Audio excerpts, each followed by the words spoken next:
Perubahan-perubahan yang terjadi pada masyarakat. Perubahan akan selalu berlaku pada setiap manusia dan masyarakatnya. Setiap saat, dimanapun mereka hidup dan berada. Perubahan itu ada yang berlangsung secara tiba-tiba dan serentak. Misalnya, suatu sistem pemerintahan diruntuhkan oleh gerakan revolusi, dan kemudian terjadilah pergantian pemerintahan yang berbeda dengan tatanan atau orde sebelumnya. Ada pula perubahan itu berlangsung lambat, secara gradual, bahkan masyarakat seolah-olah tidak merasakan terjadinya perubahan yang melanda pada masyarakatnya. Suatu perubahan itu akan selalu berlaku pada semua masyarakat manusia, dan manusia yang hidup bermasyarakat ialah subjek serta sasaran perubahan dari manapun asalnya. Proses perubahan mungkin berlangsung dalam berbagai jenis kelajuan. Ada yang lambat, sedang, dan ada yang cepat atau secara evolusi dan revolusi.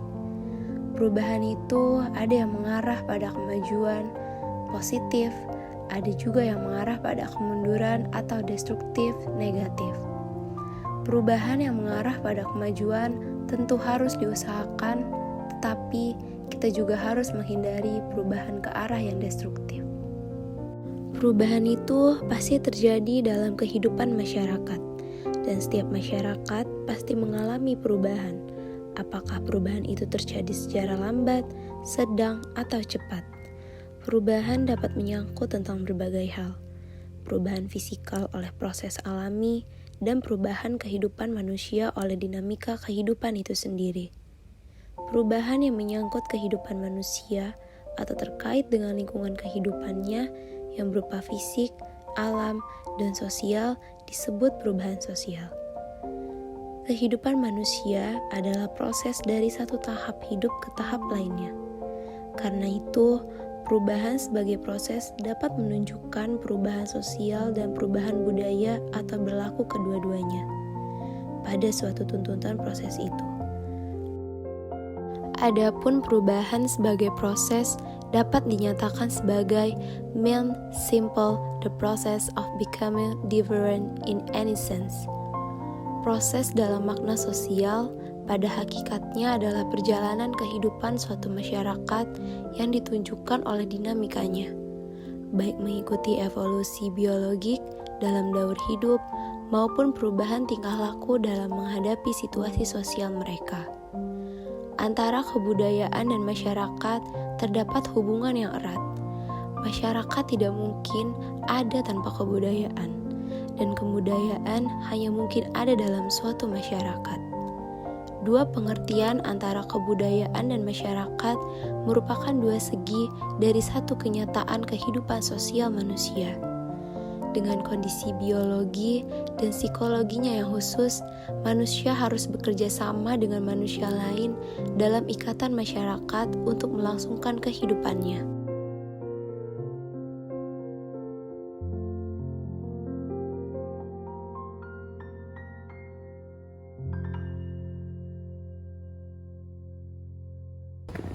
Berbicara Bogor tidak sesederhana dari sebuah nama, karena proses populis Bogor sendiri itu kan melalui proses pergantian zaman. Sementara dalam catatan sejarah baik yang berada pada catatan naskah-naskah kuno, kemudian catatan tentang daerah Bogor pada zaman Belanda, Jepang, sampai zaman kemerdekaan, itu udah melalui beberapa fase kurun waktu sejarah. Ini bagian dari peradaban. Nah, Bogor sendiri itu secara administratif struktur pemerintahan pasca kemerdekaan itu baru tahun 50 diresmikan. Tahun 1950 diresmikan menjadi bagian dari salah satu kota madya yang sesuai ketentuan peraturan perundang-undangan yang berlaku, maka ditetapkan wilayah ini dinamakan Bogor.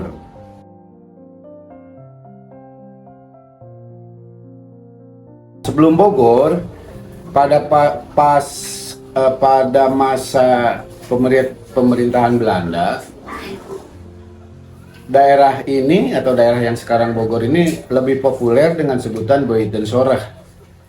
Buitenzorg itu salah satu nama yang diberikan Gubernur Jenderal Belanda Willem Baron van Inhofe tahun 1774 itu untuk sebuah puri, sebuah tempat peristirahatan yang sekarang lokasinya menjadi Istana Bogor. Nah, nama Puri Buitenzorg ini berkembang menjadi nama populer daerah di seputaran pura atau puri tempat pesanggrahan tadi ke beberapa daerah-daerah di seputaran Bogor yang akhirnya menjadi satu keresidenan Buitenzorg gitu.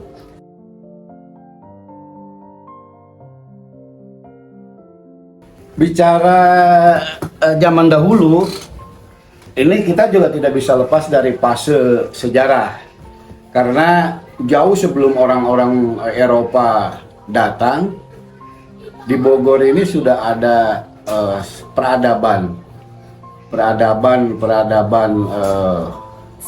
kehidupan manusia di sekitaran Bogor, mulai dari keberadaan Kerajaan Tarumanagara.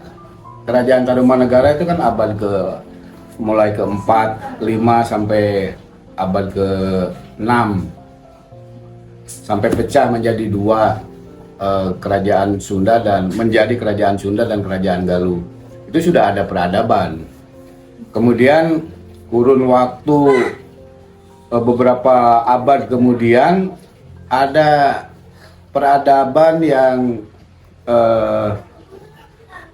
sangat populer, yaitu keberadaan Kerajaan Pajajaran, yaitu Pakuan Pajajaran, dan sudah dikunjungi oleh peradaban asing yaitu Portugis pada waktu melakukan hubungan kerja antara Kerajaan Pajajaran dengan pemerintah Kerajaan Portugis. Dalam catatan perjalanannya Tome Pires itu disebutkan bahwa ada kerajaan yang namanya Kerajaan Sunda Pajajaran. Nah, kemudian dilakukan hubungan diplomatik. Nah, peradaban pada saat itu tentunya ada komunitas-komunitas masyarakat yang tentunya setelah kita tahu dan dari beberapa catatan bahwa kehidupan masyarakat pada waktu itu lebih kepada berkebun, bertani, kemudian memanfaatkan keberadaan 2 sungai Cisadane dan Ciliwung menjadi bagian dari sumber kehidupan masyarakat pada waktu itu. Tapi hubungan ekonomi, hubungan diplomatik dengan negara-negara khususnya Portugis ya waktu itu, atau mungkin ada kerajaan-kerajaan kecil yang berada di sekitaran Bogor ini, seperti kita tahu di Banten juga ada, kemudian di daerah Jayakarta, walaupun itu bagian kerajaan-kerajaan kecil yang berada di bawah Kerajaan Sunda Pajajaran itu sendiri. Jadi peradabannya ya pada waktu itu udah jelas.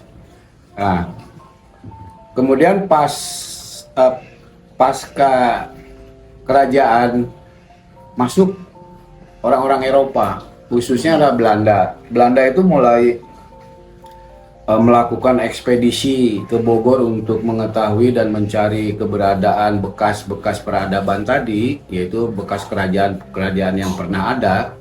Itu sekitar abad ke-16 ada 3 ekspedisi yang dilakukan oleh Belanda. Itu pertama adalah ekspedisi yang dilakukan atau yang dipimpin oleh Sersan Spio. Kemudian Winkler itu tahun abad ke-17. Kemudian awal abad ke-18 ada ekspedisi Abraham van Riebeeck. Nah, ini peradaban ini mulai terjadi pergeseran nilai karena potensi-potensi yang dulu sudah ada dikembangkan dengan sentuhan-sentuhan peradaban Belanda, yaitu membuat perkebunan secara kelompok, komunal dan sebagainya.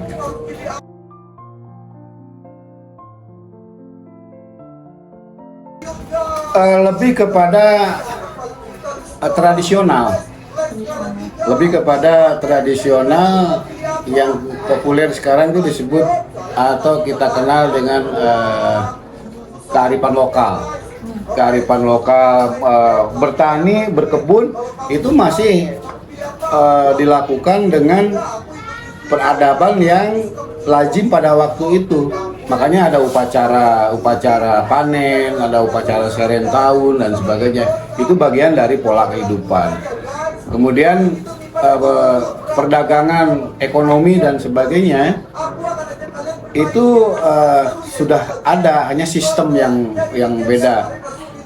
Nah, pada masa pemerintahan Belanda, konsep-konsep yang lama yang menjadikan bagian dari tradisi peradaban masyarakat Bogor pada waktu itu mulai bergeser kepada sistem perekonomian yang dibawa oleh orang-orang Eropa dan orang-orang Cina dari sistem perdagangan sendiri.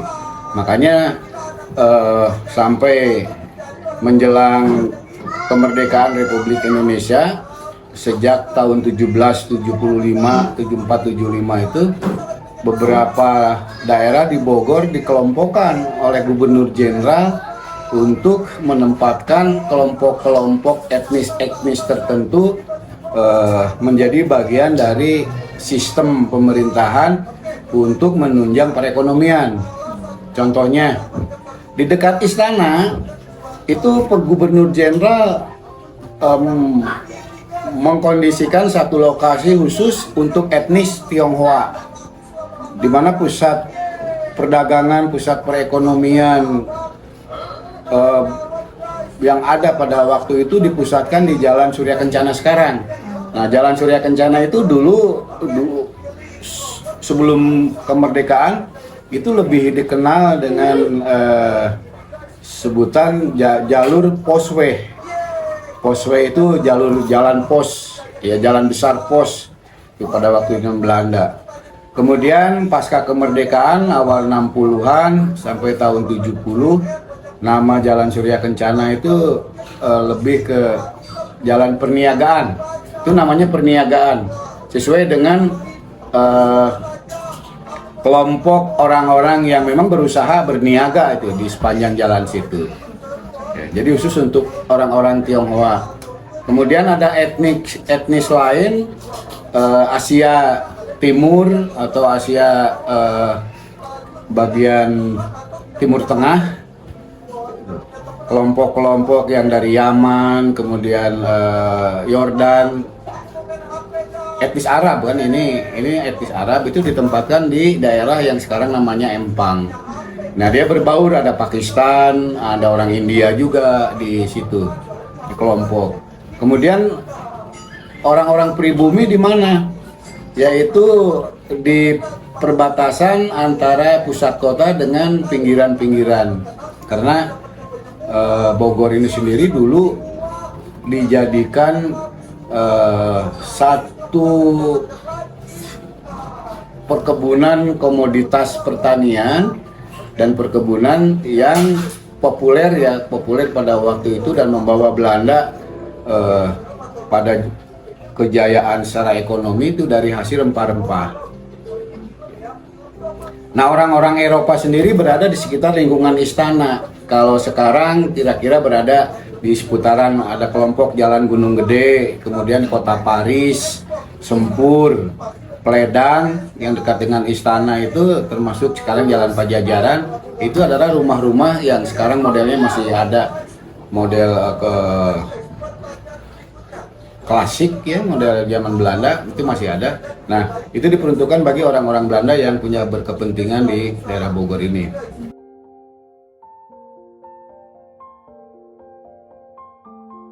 Kultur itu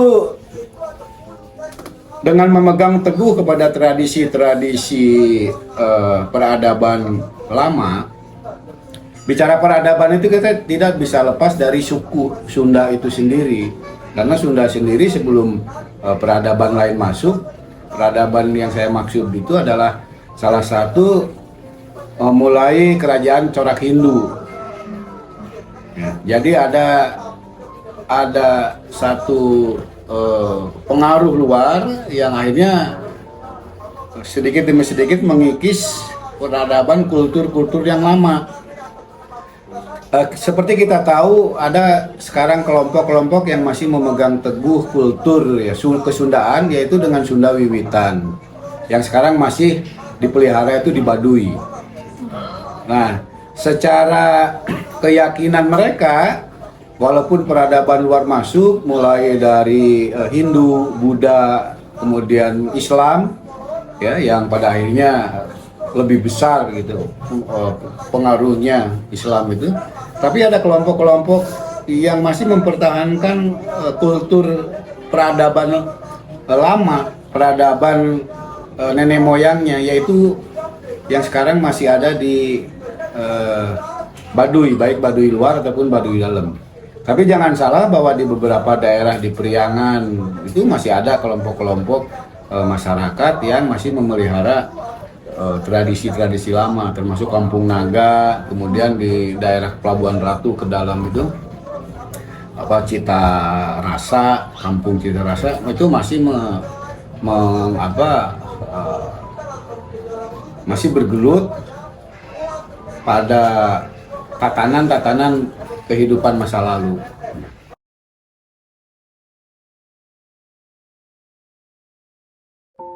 Dulu, anak-anak sering bermain permainan tradisional seperti bermain karet.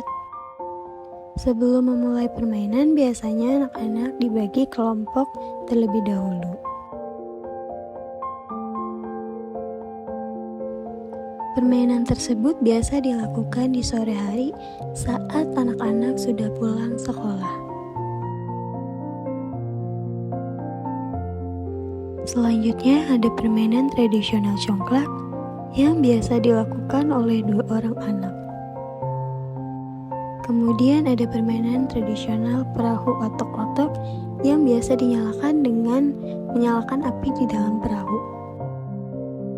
Namun dengan seiringnya perkembangan zaman, anak-anak bermain di tempat yang sudah difasilitasi oleh pemerintah daerah setempat.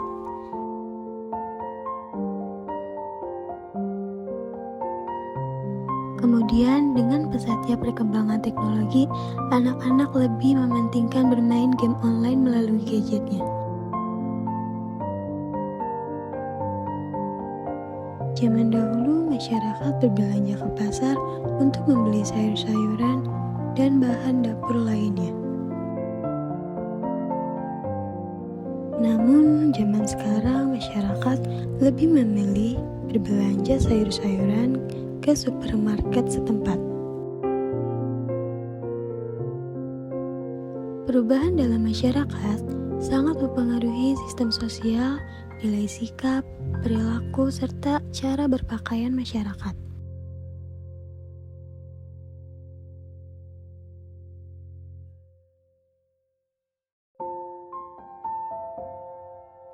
Di zaman sekarang, masyarakat cenderung lebih sering menggunakan gadget dalam kehidupan sehari-hari. Berbeda dengan kehidupan zaman dahulu, masyarakat zaman dahulu cenderung lebih suka menghabiskan waktunya untuk berkebun, beternak, dan membersihkan halaman rumahnya. Di zaman dahulu, setiap individu pasti memiliki hasil kebun yang bisa dipanen untuk dinikmati hasilnya.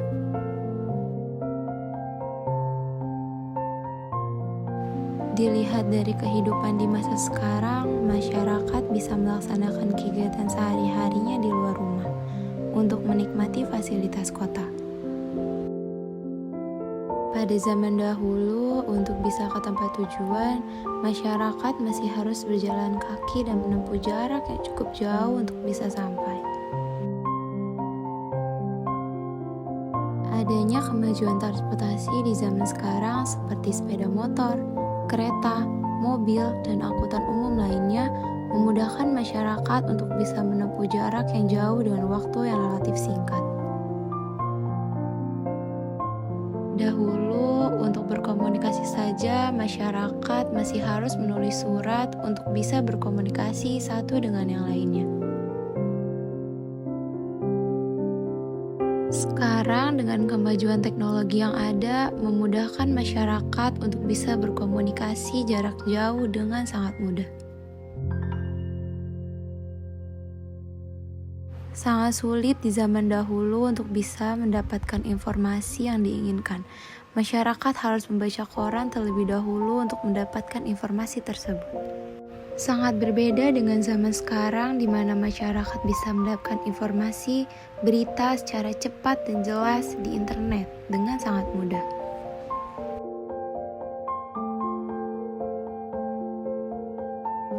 Sikap yang menunjukkan interaksi sosial dalam kehidupan sehari-hari, di mana masyarakat saling sapa dengan senyuman saat bertemu dengan teman atau kenalannya.